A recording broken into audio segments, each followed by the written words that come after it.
वरहमतुल्लाहि वबरकातुहू। आदरणीय सभापति महोदय, सभा में उपस्थित सभी गणमान्य व्यक्ति को इस गणतंत्र दिवस की हार्दिक हार्दिक शुभकामनाएं। आशा करूंगा कि आप लोग मेरी बातों को गौर से सुनेंगे।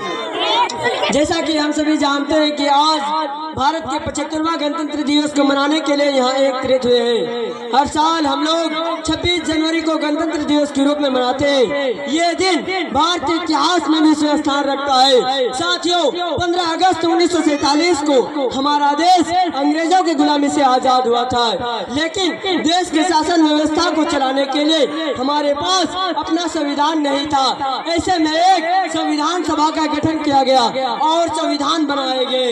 इसके निर्माण में डॉक्टर भीमराव अंबेडकर की सबसे अहम भूमिका रही। गहन विचार विमर्श और कई बैठकों के बाद इस संविधान का निर्माण किया गया। इसे 26 जनवरी 1950 को लागू किया गया। भारतीय संविधान दुनिया का सबसे बड़ा लिखित संविधान है। वहीं कुछ कर्तव्य भी बताए गए, वहीं कुछ अधिकार निर्धारित किए गए। भारतीय संविधान दुनिया का सबसे बड़ा लिखित संविधान है। वहीं व्यक्ति के कुछ अधिकार निर्धारित किए गए, वहीं कुछ कर्तव्य भी बताए गए।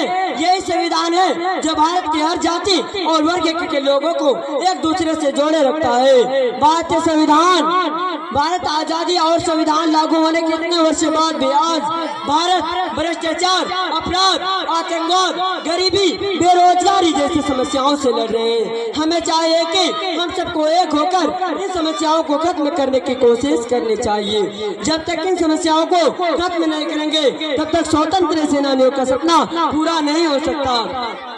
भ्रष्टाचार हमारे देश की सबसे बड़ी समस्या है। इसी के कारण हमारा देश विकास नहीं कर पा रहा है। भ्रष्टाचार हमारे देश को गरीब व लाचार करता चला जा रहा है। चुनाव के समय सबके जुबान में एक ही नारा होता है, भ्रष्टाचार मिटाओ, भ्रष्टाचार मिटाओ। परंतु भ्रष्टाचार मिटाओ का नारा कुछ ही समय के लिए होता है। उसके बाद इस विषय में कोई कुछ नहीं बोलता है। मैं पूछना चाहता हूँ, क्या भ्रष्टाचार मिटाने के लिए केवल हमारा ही योगदान चाहिए? क्या उन नेताओं की कोई जिम्मेदारी नहीं है?